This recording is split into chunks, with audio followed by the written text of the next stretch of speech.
Yep. Hello, hello, hello. This is Corey Thompson from Dice Tower Dish, Above Board TV, Rose Gauntlet, Play Z, lots of things. And this is the Podfather of Gaming, Stephen Bonacore. You are listening to Board Games Insider, episode 384. And we're recording this on August 26th, 2025. Board Games Insider, powered by Board Game Geek. Corey, what is going on? You look a little tired this morning. Well, because I it's am tired this 6:30 morning. a.m. No, What I'm usually up and tired at this hour. what house are you in? This is I'm in the Sacramento house right now. So I've okay. been bouncing all over the place. I got back here on Sunday or Monday. Yeah, so had a fantastic time over in Napa Valley, had lots of visitors, had lots of things going on, and everything kind of settled out. Now I'm back in the Sacramento house, kind of dealing with life as usual, getting ready for the next big trip. Which Um, is what? which is this coming weekend. I have a group coming to the house for Very a corporate thing. And then basically, I'm getting ready for an Orlando trip to visit people that I despise. And lies, I say. that'll be fun. And then I'm going to head over to CuseCon up in Syracuse, New York. So hopefully, if anybody's around in CuseCon, we can say hello. Had to do a couple shout outs that were really fun. While I was in Santa Rosa, I went to a new friendly local board game store called the Goblin Brothers. It's technically not a new store, but the location is new in Santa Rosa. I have to say, this is one of the best board game stores I've been to in a very, very long time. Anytime I go to a new town or I travel, I try to seek out board game stores and just see what they're like. This store is amazing. Everybody was friendly. The inventory was top notch. They had everything new. I think I ended up buying $300 or $400 worth of games. Um, I met the owners who were just so outgoing and really into the community and wanting to do events. They had a private room for role play. They had used games on consignment. It was a fantastic store. So if you're in the Santa Rosa area, I can't recommend Goblin Brothers enough.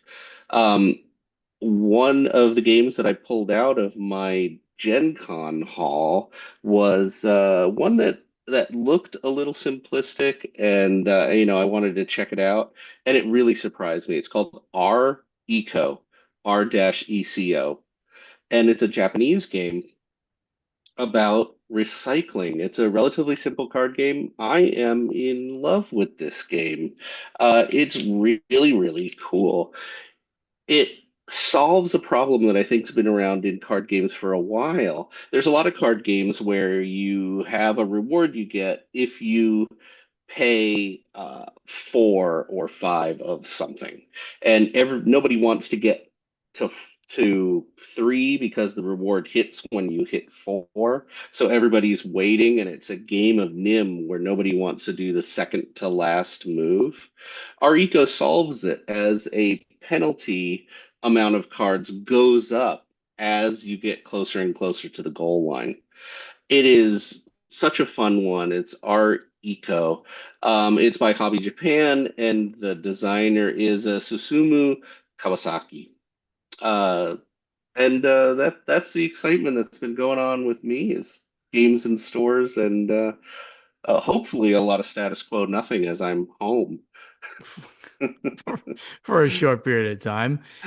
So over here at the Podfather of Gaming, first of all, I'll see Corey again this evening as we do our session number 2 for I usually let you talk about that part of it. The One Ring second edition. I am so excited about role playing with you for the first time, plus Paula role playing for the 1 millionth time, and Maggie Ryan, friend of the show, of course, and Alex Schmidt, who is LMing the game, lore mastering the game. So that's just a fun thing. It's so fun. Every other week-ish as we can get together. So very excited about doing that. Other gaming that I've done. So I was in New Jersey last week, seeing my mom with, and all of my brothers were there at least at one point. I got to play a couple of games with them, and I figured, let me push the boundaries, so to speak, but not hard push the boundaries because they are not gamers. At least, three of the one of my brothers sort of will try things, but the other ones like they think games are dumb, especially if there's cooperation. Competitive games, they have a shot at it. Cooperation, they think it's if it's not a winner, my gambling brother is like, nah, then I don't want to do it. So, but I tried both Flip 7 and Duck and Mm, Cover, and they loved Flip 7. I mean, who doesn't? I mean, really, who doesn't love that game? And it's yeah, we played it with only 5 players. I mean, it really shines as you get more and more and more players, but it worked out great. They immediately are going out and buying it. The other one worked out pretty well. Duck and Cover, that's an easy game by Captain Games where you are trying to create a pile of cards from the 12 that are in front of you, numbered 1 to 12, and they're randomly put there in a grid. And as the numbers are turned over from a captain deck or something like that, I don't know what it's called, you cover up. You move that card to cover up something, or to duck, meaning you move that card to a different location if you can't cover something up. Very light, simple plays up to 7 players, 8 players if you have the little promo expansion. And they liked it. I think maybe they would do it again, but they really love Flip 7 because it's that's kind of very cool. kind of like gambling. It's kind of like blackjack, right? So they liked it. Um, I will be in Orlando twice over the next few weeks. First at the Dice Tower Retreat, so I hope to see a whole bunch of people there. Let's get a game in. Let's hang out. That's over at the Carib Hotel, which is a really cool resort. Great places to just chill and have a glass of wine or a beer or something like that. And of course, you get the Dice Tower game library. Going to be great. Then that private event where I'll see Corey and a bunch of other people. That's the week after that. So I have to come back home, get some more stuff, and come back. So I'll see Corey there and lots of people. The World Series of Board Gaming is going on, and I'll be there from around September 19th through 23rd, 4 days of the actual event, plus some pre-days that I need to be down there. And after that, I didn't mention that I'm going to be on the BGG at Sea cruise out of LA, going to Western Mexico. Corey, want to meet me down in LA? Wow. I mean, that's closer than, like here to there, but I have a group at the house at that time. no, I know, I know. I doubted that you would be down there. I know that occasionally you do make trips down to LA. I haven't heard you doing much of it lately, but I figured I would mention. And then after that, I will see Corey again in Essen. And I'm going to do a pre-Essen trip to the Netherlands just for a couple of nights and then head over to Essen and have a great time there, checking out and seeing all the games that are coming out at this time of the year. As I mentioned at the end of last week's show, Dogs of War uh, is the first game. Well, it's not the first game, but it'll be the second game in the Shut Up and Sit Down Presents line from Play to Z, and it's going to be crowdfunded. It's going to be on GameFound, and that campaign begins September 22nd, about 3 weeks from when you hear this. The preview page is up already, so if you want to check out what Dogs of War is all about, go over to GameFound, type Dogs of War or Play to Z, and you'll find it. You can follow that campaign. And just as a quick reminder for those who aren't familiar with it, this is a game that's been out of print for a while. It was a CMON game. No, we did not go to CMON and buy the game like some other companies are doing. We went to the designer. Shut Up and Sit Down loves this game. They've been talking about it for years, but it was very overproduced, as many CMON games are. So we're bringing it down to a more realistic price point. Without the minis that aren't even needed in some areas. So we're going to be doing this. Watch the campaign beginning September 22nd on GameFound. And I'm also doing a lot of rules right now for Play to Z because I'm a team player and I have nothing better to do. No, I'm sorry, I hate rules, but I'm doing them. I'm doing them anyway for Play Today. I can't tell you what game it is because it's still a secret. But lots of stuff going on at Play to Z, and of course, Essen's going to be a big show as we release things like Tales of the Arabian Nights are going to be premiering there, which is kind of cool. So you can pick up that game plus a lot of other games in the Play to Z. Oh yeah, Soothsayers is going to be there. I should probably write these down for the next time so I don't forget to mention them. Soothsayers, Twisted Trumpets, and Tales of the Arabian Nights are the three new games that we're going to have at Essen. Very cool. Now, let's get over to the event deck. Just when you thought, Corey, it was safe to go back in the water, because last week we had no diamond news. Well, of course, we have to have an abundance of diamond What related is news. new with our friends at Diamond Games? Diamond Comics, right? Let's make sure we get that right. So the first part is there are like three articles here. We'll go fairly fast on them. Diamond Debtors Estate. The Diamond Debtors Estate is in administrative insolvency jeopardy, according to the court. Their books are a complete mess. What a shock. Diamond Comic Distributors, this is on ICV2, by the way, came out on August 20th. Diamond Comic Distributors is in danger of administrative insolvency, and its records are in disarray, according to the statements in an August 5th court hearing in the company's Chapter 11 bankruptcy case. Administrative insolvency refers to an inability of the bankrupt company to pay its professional fees and other essential costs after filing for bankruptcy. Those essential costs can include payments to critical vendors necessary to keep the business operating while in bankruptcy. As you may recall, Diamond Comics is trying to reorganize itself, pay off some of its debtors, and then continue operating over time. When this happens, if they are actually considered to be officially in administrative insolvency, the Chapter 11 bankruptcy can be moved completely to what's called a Chapter 7 bankruptcy, otherwise known as complete and utter liquidation of the company. So this is again not good news for mostly for the people who are owed money, the creditors, Yeah. And and remember, the very first people who need to be paid are the legal staff, the attorneys, and all the fees are at the very top of the list.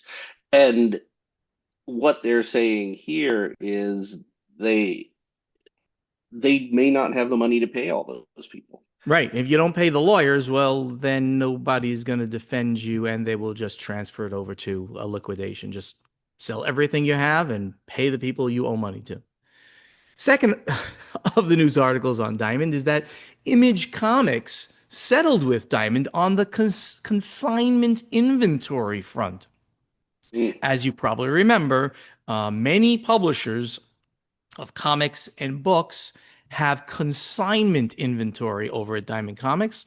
That means the publishers own it, Diamond sells it. But during bankruptcy, Diamond has confiscated it.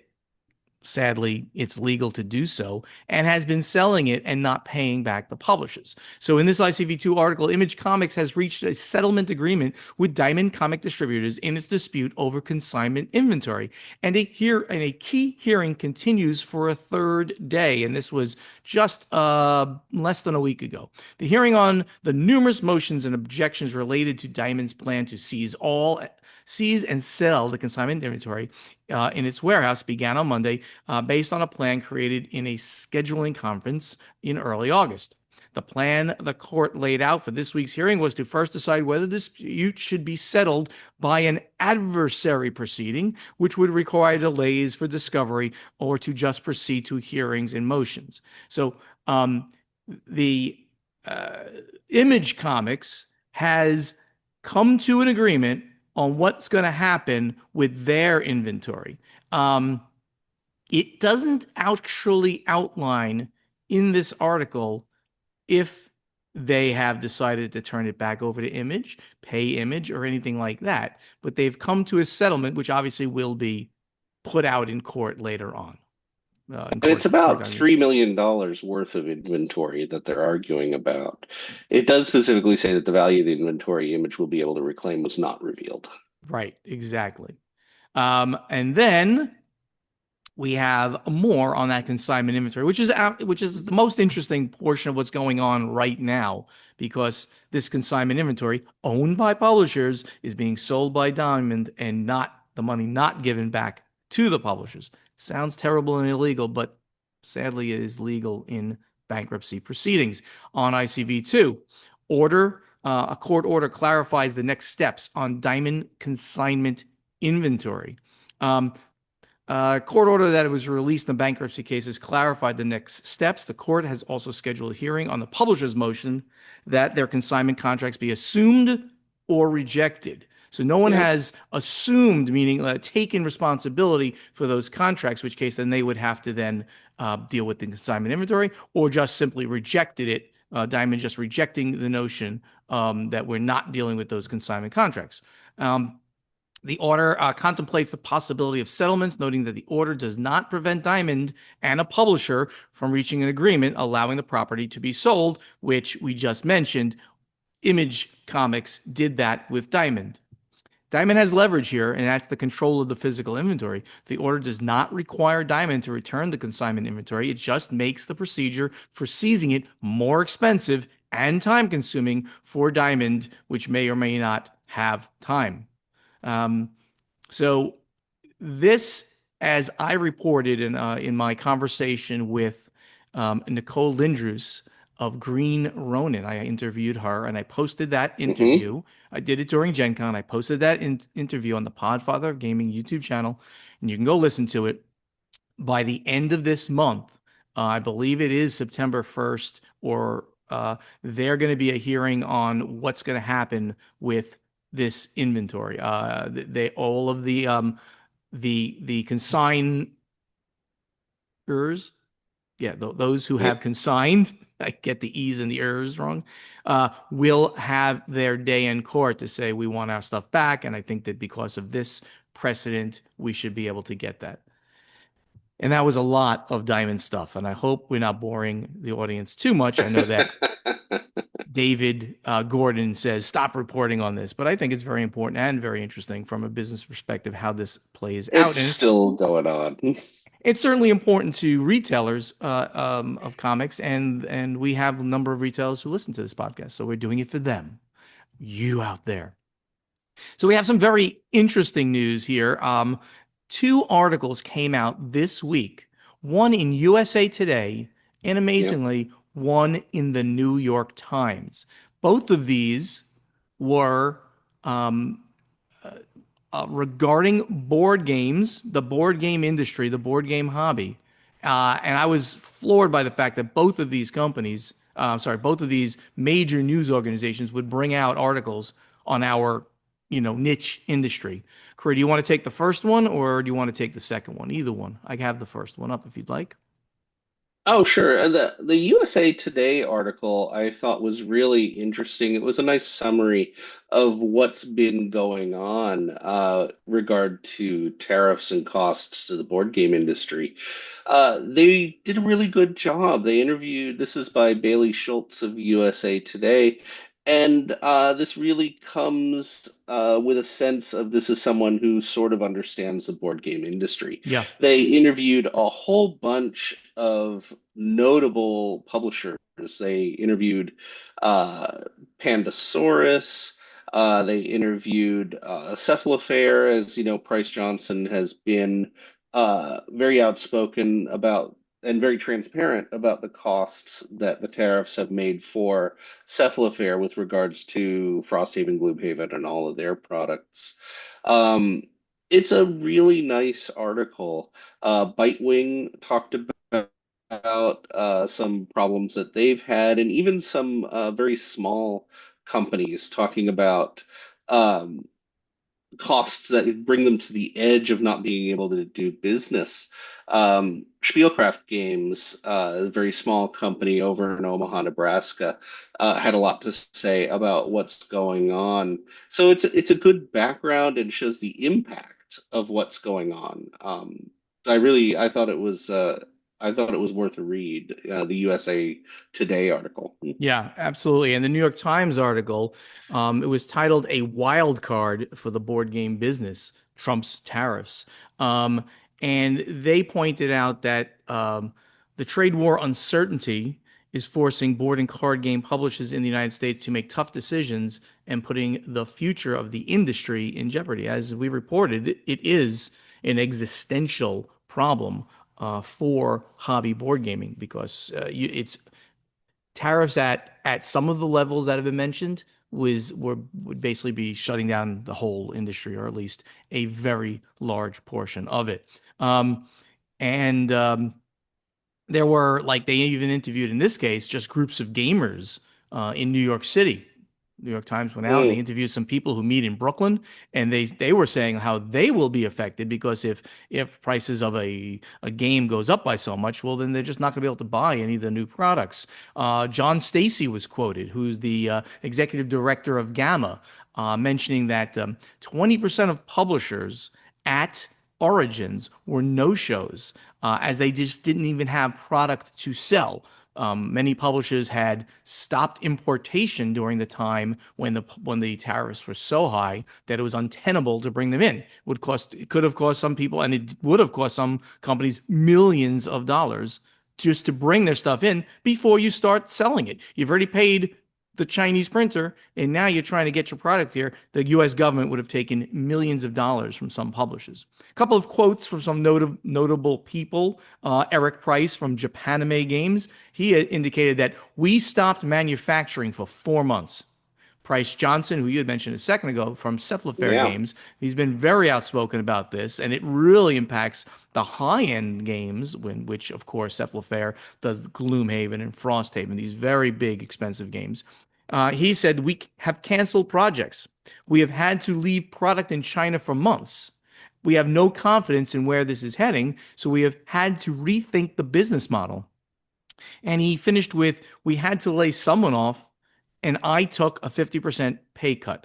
I have paraphrased that to make it a little shorter, but that was pretty interesting stuff. But the most interesting thing about this, because a lot of that stuff we kind of knew, is that this is being picked up by the biggest, most mainstream media outlets out there. This is no longer Board Game Wire, Yeah. ICV2, Board Games Insider talking about this.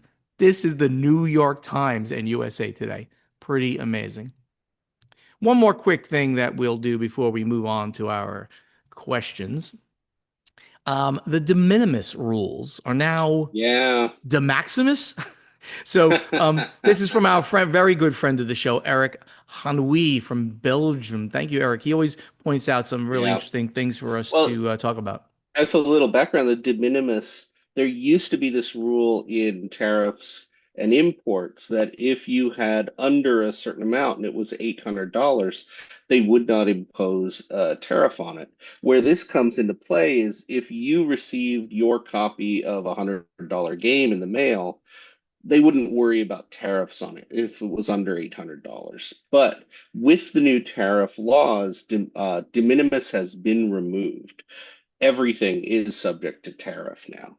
Now, so some of the effects of this, removing this de minimis rule, is that Deutsche Post and DHL Parcel Germany have temporarily suspended the acceptance and transport of business customer parcels via the postal network to the US.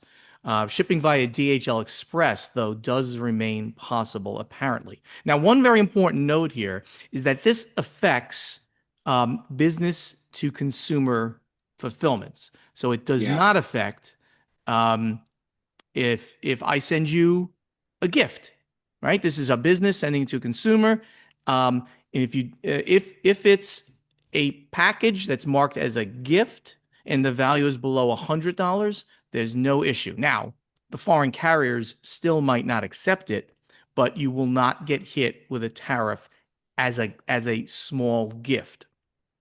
The packages and parcels that contain only gifts from individuals to individuals with a $100 maximum, as long as they're documented, will be sent as normal. But here's the way business to consumer fulfillments will be hit hard. yeah.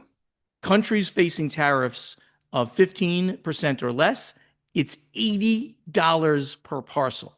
Flat fee. Flat fee. So I think that's, and then I think it might be plus tariffs, but let's just say for the moment. So I buy a game. The game costs $50, and I have it shipped here from the EU. I paid the $50 to get it, and then there's going to be an $80 charge to the end user because it's a business to consumer transaction. If the country is subject to a 15 to 25% tariff, it's $160 per parcel. And if the country is facing tariffs above 25%, it's an extra $200 per parcel. That is just insane. So This, you're not going to be yeah, buying things from overseas, like going to yeah. Amazon.eu or Well, you DE. can, and early on in this, I regularly will order things from some foreign companies. I was getting fees from FedEx directly for these de minimis charges. Now, I think the biggest take home from this is since de minimis has been lifted, the charges come from the shipper generally because they're getting stuck with the fee, this de minimis fee. So it's very, very significant that German parcel services are just not going to ship to the US anymore. They don't want to deal with all this. They They don't don't want want to to deal with have it. to pass the fee along. Exactly. Crazy, crazy stuff. And with that, let's get to strategy and tactics. All right, this week we have a question from Ryan E, who's at Oz Radio. And he asks, this, by the way, comes from March 26th, so not too long ago. Get your questions in there for us. Mhm. Can you talk a bit about the influence a particular publisher can have on the success of any individual game? Okay. For instance, you were talking about the Stonemaier sales numbers, and it made me wonder, was Wingspan's success guaranteed? Would it have been such a smash regardless of publisher? Or can Jamie and company lay claim to some part of its success? Is Terraforming Mars an automatic smash with any publisher? Does Robinson Crusoe become an evergreen regardless of publisher? Corey, what do you think? Wow. What do you think? Is it the It's a publisher? really good It question. is. It is. And I think the part that you really need to think about is the final look, feel, and play of the game is because of the publisher. So the game doesn't really exist before the publisher gets involved. Sure, it'll get made through some publisher, but if I, let's say Wingspan. If Wingspan were given to Asmodee to be the publisher, or if Wingspan were given to the OP as the publisher, it would have become a very different game. So it's not just that the publisher, through their marketing and their magic, sells it better, it's that they create a different product. Mm. Would Wingspan have been as successful through another publisher? I don't think so. Well, Jamie and Stonemaier have a couple things going for them. They're often referred to as the Apple of board games because they're very, very good at branding. Their games look like Stonemaier games. Their quality of their components are very high. And they made a very consumable product that was good for both gateway gamers and heavy gamers. It sat right in that border with absolutely gorgeous art that the publisher decides on the art, and that gorgeous art helped sell that game tremendously. yeah. So the publisher has a tremendous role. The publisher has a tremendous role. I agree with that statement. I think that with, so let's say, a smaller publisher like, I mean, Jamie and company, Jamie and let's say Alex Schmidt, let's mention him as well, have done such amazing things to brand that company and make people's eyes look at everything they do. Now, not every game has been a hit. That goes without saying. Yep, Not yep. every game, but they always have buzz. They always have significant amount of people eyeballs on the games that they produce. So um, can one state how much of a success it would have been if it wasn't Stonemaier, if it was, some little company? Well, with some little company, we may never have seen it. Let's just say it was some company who brought out that game, and let's say they made amazing quality and stuff like that, and they had it at Origins or they had it some small convention. People might have never known about it. So sure, the publisher has a huge say in what that game certainly looks like, and then in the end, what kind of hit it would be.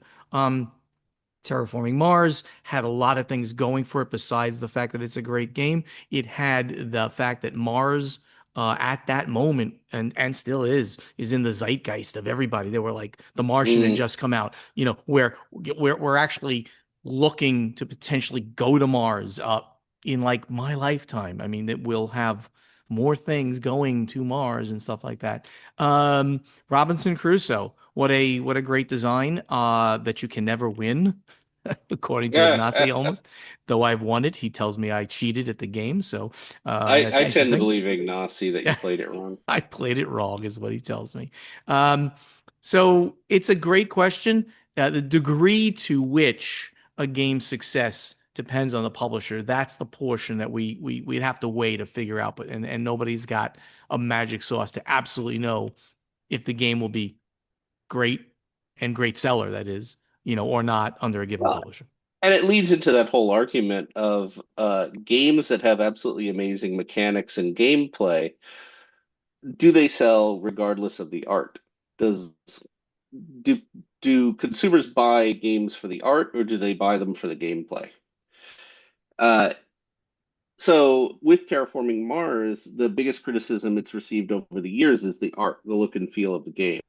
It's an amazing playing game, but would it have sold better if $1 jillion were poured into art and components? And we'll never know. We'll never know. It sold fantastically well it's over everything else. and So, continues to do so. Timu Vinikayan, who's from Italy, and he's Yagaz the Fool. And he did this on April 1st. He posted this, which is very interesting. uh-oh. Short time listener, first time asker. A lot of war games in particular have themes that touch upon very painful moments in human history. They sure do. Yes. How much time, if any, do you think should pass between a dramatic historical event, for example, the COVID pandemic, Russia's war of aggression in Ukraine, etc., and the point of publishing before you would consider publishing a game with such theme? Very interesting. Wow. Yeah, it's very interesting.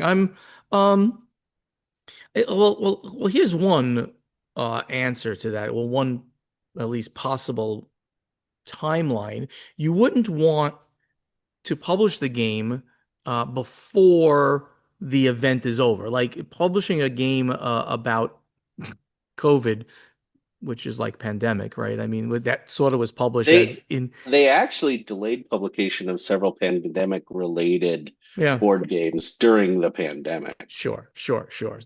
So you wouldn't want to do a game on COVID until after it's over. So doing it now, sure, I think it's possible, but we have the game Pandemic and all of its spin-offs. So I don't know that if there's a different game that could be made, maybe a more historical type of version. The war in Ukraine and Russia's war of aggression, I'll say it very, very, very specifically in that regard. We don't know the outcome, right? We don't know where it's going. So there was a game called uh, um, AFU, Armed Forces of the Ukraine, that came out in 2022. Like at Essen, there was a card game that basically played, you played either Ukraine or Russia, and you were bringing in troops and tanks. It was a very, very tiny, tiny publisher. Some of the money went to humanitarian relief in Ukraine. So I bought it. I never actually played it, though I took it out and I kind of learned the mechanics. Not the greatest game in the planet. And of course, not telling a story that has been fully told yet. So I think once the story is over or mostly over, then I think the game can come out. That's my answer to this. Yeah, and Okay, there's certainly been a number of games that for lack of better words, they're not fun to play, but they're good games because they bring up all these emotions. This sure. War of Mine is the one that jumps Oh, to mind first, and there's a huge number of Vietnam War scenario simulation games. Purple Haze was a really big one that brought out a lot of these difficult feelings about war. Um, I agree. These take a little bit of time to be tactful. Um, Yeah, so not while it's still ongoing. There we go. The next one is by our good friend Clint Bruback, and who insists on doing crazy things in our questions. He says, "Happy birthday, Stephen. If my estimate is correct of when this would get asked, you were wrong a little bit. Or if I'm off by a month, happy birthday, Corey." And it is I'll always just take it. was Corey's birthday, right? It was just your birthday. Actually, that timing is really good. My birthday was what, 3 days ago? Yeah. So Clint, you hit number two there. It's very nice you even remember when our birthdays are, because I barely remember when my birthday is, and I certainly don't remember Corey's. Because you're a He, lot older than me. yes, I am, and that's not going to change. He just listened to episode 361, and there was talk about how board game publishers need to make a profit. Duh. And it got me thinking, what if they didn't? For background, I work for a not for profit health insurance company. We spend most of our customers' premiums on claims and the rest on keeping the company running. Any extra we save and use for leaner times, right? There are not for profit insurance companies in general. Yeah. New Jersey Manufacturers is one in New Jersey that I actually had my home and car insurance under, and I think. The one that's associated with the veterans. I forgot. USAA is another one. I'm pretty sure they are also not for profit, but they have to stay afloat. So he's asking, would something like this work in the board game industry, making enough money to pay everyone's salary and other expenses and saving some for future expenses?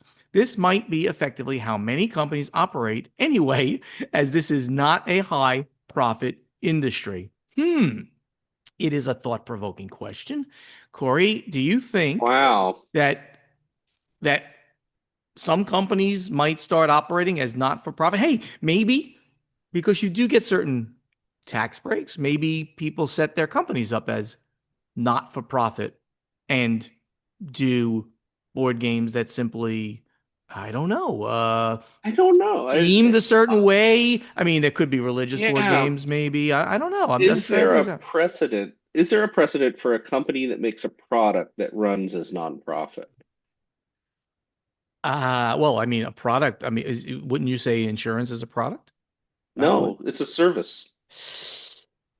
Kind of a I product, kind of a product. I don't know. Now, That's okay. I that's a mean, I don't, really tricky one, and you get into the whole argument there that happens with every nonprofit in when does salary turn into profit? not for So, profit, by the way. There's a difference between a non-profit and a not for profit. But so that's just yes, okay. yes. It is right. Because I mean, So, like, what at what level of salary are you allowed to take? And yeah, the answer is actually very high that's if you wanted to take most yeah. of your profits in as a salary. I make $1 million a year, but the company makes no profit. No, I'm not. it's Yeah. a really interesting argument. I don't think it would work. I think that we're on such slim margins that everybody's scraping to get by anyway. I don't think it would work. I like his last sentence. It might be effectively how some companies operate anyway, as it's not a high profit industry. I mean, effectively, yes. Yeah.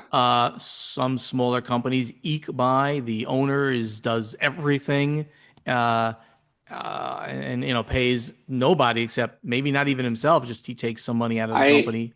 I know a lot of early board game companies where the owners don't get paid. Sure. I mean, I didn't pay myself in the beginning. I had another job for the longest time, Sure. and then when I left IT. I then started taking a salary, and well, the rest is history. It worked out very well. That's a good question, Clint. I don't think we gave you a full answer there, but that's about as good as we can get. We're not sure. Glenn Slagle, he's at Power Trout. Do graphic designers or illustrators play the board games they do art for, or do they get art direction but never interact with the game That's itself? really interesting. I'm going to say both. I've seen graphic design and illustrators on both sides of it. And I've heard really amazing stories. There are some graphic design people who really get into playing the game and play it so much that their graphic design is influenced by how the game flows. And I think Yep. that turns into a better product. Yep. Um, yeah. I think the illustrators less, much less so, in fact, because a lot of illustrators don't work for the company and therefore they don't play the Yeah. game.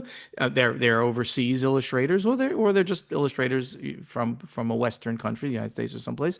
So they're not playing the games too often. Graphic designers tend to be gamers too, at least the ones that have entered this industry. And Yep. they will have more interest in playing, or at least read the rules. Oh, okay, that's how that thing works. They're going to get huge amounts of And I can give input. examples on both sides of it. Hmm. Micho, who's a really famous illustrator within board game design for the real scraggly looking Viking looking figures, has never played a game that he illustrated. He has never played any board game, but absolutely loves the industry, collects the games, and uses them as art pieces. Whereas, Tool and Lohausen and these famous graphic designers, they definitely play. And I think the ultimate of it is Shem Phillips is one of the best graphic design people I know, who also is the owner of Garfield Games and the designer of a lot of the North Sea of the South Tigris games. Very, So very it's cool. all over the place. Very, very cool. Good friend of the show, Karen Ola from Canada. She's K Ola on BGG. What do you think it would take to achieve more consistency and clarity in rule books? Why do we still sell rule books that are unclear? Yeah. Karen, are you pointing fingers? How much effort do publishers put into the rule books and other components of the All game, right. i.e., I have art, noise? very strong Very opinions on this strong one. opinions, Karen. You're going to get told off right now by Corey. No, No, no, you're no, not. He's going to this agree is with a you. great question. Um, I think I think what we need is we need companies to actually hire editors who know how to write to make rule books, and we need a style guide for rule books. Most industries have a style guide, something you can reference that says this is how you write a technical paper, this is how you write an instruction manual, this is how you write board game instructions. We need that desperately in our industry and skilled people to do the writing. And too often, board game publishers just don't have that extra money. So they will assign someone in the company to do rule books. And historically, designers have written their own rule books, and historically, designers write the worst rule books. Designers are too close. They understand so much about their game that they feel most of it does not need to be said. And unfortunately, rule books need to be clear. So there's a lot going on in that question, and I don't think it's going to change anytime real soon. I think the existence of a style guide within our industry would Yep. accelerate things. It would allow people without skill in writing to become competent, and it would allow people Yeah. with skill in writing to become exceptional. You'd be surprised that, and even though some of the rule books don't come out great, many of the mid-sized companies do have people that they go to write the rule book, and Yeah. those people create style guides. I had several people at Stronghold outside the company, but they got paid to take the rule book that had been written by the designer, because you don't normally write it from scratch, right? At least they don't know the game yet. So they take the rule book, they rip it apart, and they apply a style guide to it. And that was like the first thing that they did with me. They said, we must agree on the style guide. I'm like, all right, okay, what's a style guide? Okay, so then I understood what they're talking about, and then we did that. So it is very important, and some companies get it right more than others. Karen continued with a second question, and this will be our last. On the flip side, what makes a volunteer want to work for or with a publisher? And for context there for the listeners, Karen volunteers for Arcane Wonders. She works for Arcane Wonders, at conventions, I guess we can say. Doesn't volunteer. She's compensated at conventions for Arcane Wonders, and she does a great job. Any other publisher out there would like to work with her, I'm sure she'd be willing to talk to you as well. So, what makes somebody want to work with a publisher, Corey? Do you have Well, insight into remember, that? yeah. So you have to remember that the volunteers in general are fans of some level, either fans of the entire industry, fans of that specific publisher, or fans of a game that that publisher makes. And being a fan, what a volunteer wants is to be seen, to be recognized, to be able to be in the inner circle a little bit. A lot of these volunteers want to see inside the gaming industry. How's the sausage made? What can I do to contribute to this industry that I love? All of those together, if a publisher doesn't treat volunteers very well, puts them in a corner, ignores them, doesn't give them any insight, they're not going to want to volunteer again. Whereas if a publisher says, "Oh, you love our games? Fantastic. Meet the designer. Let's look at the new one. Let's look at the unpublished secret one. Yep. Let's go ahead. Do you want any of these games on discount? What do you not have?" That volunteer is going to come back Hmm. I if they feel I involved and helpful. I used to say when people were more volunteers, a lot of people get paid, for the amount of time that they're in the booth these days. When people were like almost strictly volunteer, I said I used to pay them in love, pizza, and beer. And depending on what time of the day it was, they would get one of those. They would get one of those things from me. Now, we need to be very careful because in many states it is illegal to have a volunteer working for a company that works for profit. Yeah, no, it doesn't. It doesn't really. Nonprofits can have volunteers, but profit companies cannot. It's not done as much now. Now it's there's always and let's I add games into that because there is always compensation. The compensation is something, and lunch. Uh, That's not being paid. It's I, illegal to pay I someone in lodging or board games. I am not condoning or saying that this No, happens, but no, I'm there are saying just what the various legality of it parts is. of compensation that are not necessarily money, and I don't know. Never mind. We're not going to go down that road right now. The point is, people get plenty of games as well for it. But really, if you treat people well in whatever regard, they want to work with you. And the things that you mentioned are some of the key things, like hey, meet the designers. Hey, come over here and see some of the secret things that we're working on. Get to hang out with the company's principals and learn more because they want to be in the industry on another level. There's all these other intangible Yeah. things that people get. We're kind of going long, so let's get over to play testing. Corey, talk to me. You had the question, and we have more answers possibly for this question than any other one in our history. It's almost two full pages of questions, We of hit a answers. nerve. It's Hit a nerve. great. What do you got here, Corey? Read that question to for us. So this week's question was, did you play games with your parents? If so, what games did you play? And did they teach you or did you teach them? I remember really clearly there were a couple games I played with my parents, but for the most part, we didn't play games and they didn't teach me how to play games. I was kind of on my own. I would buy a game, I would learn the game, I might teach my parents, and they might reluctantly play it. I'm trying to take some questions or some answers. I keep saying questions from people who don't get a lot of shout outs here. So VD Word from the Netherlands, he says, yes, I only remember that we played Rummy Cube or Yahtzee when we were on vacation. So he didn't do a lot, but he played those, kind of mass market games. We have James Thompson from Norway. I played a lot of Scrabble with my parents as a kid. You notice that Scrabble came up a lot. So I was bewildered when I started using BGG to find out Scrabble is pretty unpopular. Later on, I taught my parents Ticket to Ride, The Crew, and Las Vegas Royale. These all went down well, but inevitably, it feels a bit like I'm forcing them to play hobby games when all they want to do is play Scrabble. There's a lot like that. Arno van der Kwast said, of course, it started as a kid with checkers and chess, some Scrabble and some Boggle, Rummy Cube, and Mons ergerde je niet, which I don't know. Yeah. And later on, I introduced them to games such as Catan and Bonanza. Fantastic. So this one really hits home for me. Dave Turner, Wonko 101010. That's interesting name, Dave.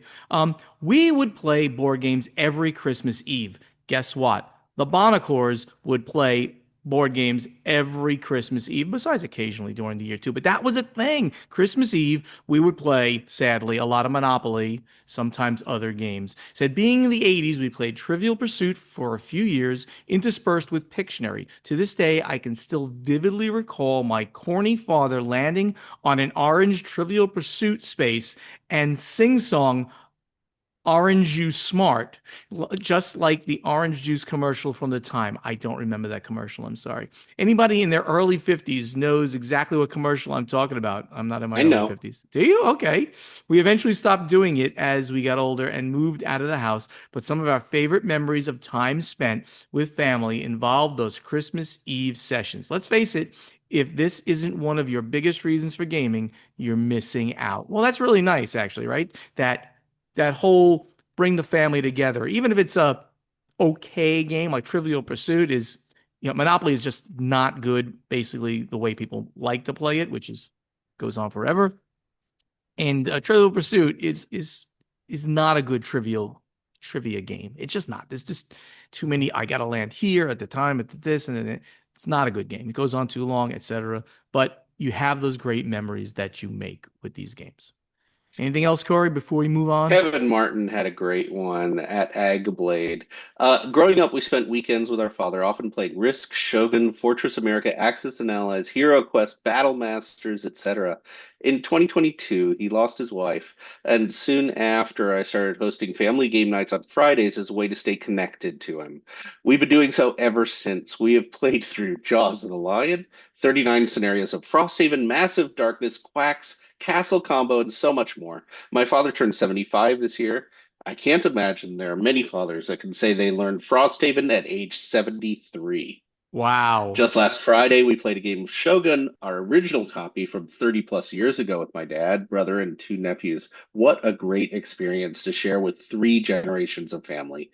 Over these 3 years, I've logged 262 board game plays with my father. I cherish board game night, especially because I get to spend time with my dad. Very, very cool. So, That's a great one. that is a great one. So, Corey, you actually pivoted well because I had not updated this section of the show notes. I don't know if you notice I that? know. You did a great job of like, oh, Monaco screwed up. Let me ask the correct question, not the one that said.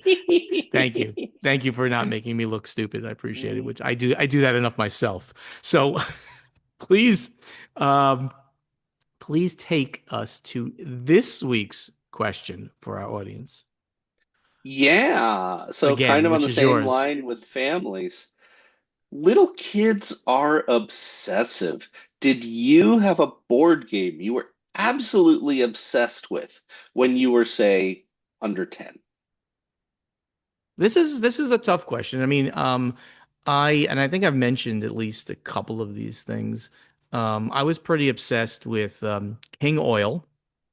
I thought that, Yeah. and it's still kind of a cute game, and I think I mentioned somebody gave me a copy of that, like at Oh, a it's a convention. great one. They gave me a question. They gave me a question. They gave me a copy of it at a Board Game Geek Con over 10 years ago, and it was so sweet. They said, "I heard you love this when you were a kid. Here you go." I'm like, "Wow, that is so nice. Thank you, whoever you were, because I do not remember at this time because I'm old."